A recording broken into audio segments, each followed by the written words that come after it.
حضرت عبداللہ ابن مسعود رضی اللہ عنہ سے مروی ہے کہ نبی اکرم صلی اللہ علیہ وآلہ وسلم نے ارشاد فرمایا، قیامت کے دن ابن آدم کے قدم اپنے رب کے پاس سے اس وقت تک حرکت نہیں کریں گے جب تک اس سے 5 سوال نہ کر لیے جائیں۔ اس کی عمر کے متعلق کہ کس کام میں ختم کی،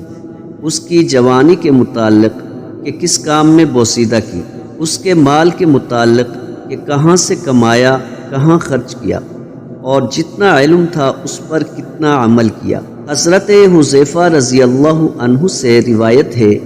کہ نبی اکرم صلی اللہ علیہ وآلہ وسلم نے ارشاد فرمایا، میری امت میں 27 کذاب اور دجال ہوں گے، ان میں 4 عورتیں ہوں گی، میں خاتم النبیین ہوں، میرے بعد کوئی نبی نہیں۔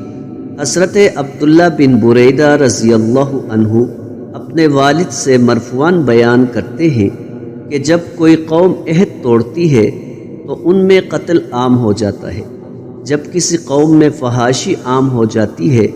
تو اللہ تعالیٰ ان پر موت کو مسلط کر دیتا ہے، اور جب کوئی قوم زکوٰۃ کی ادائیگی روک لیتی ہے تو اللہ تعالیٰ ان سے بارش روک لیتا ہے۔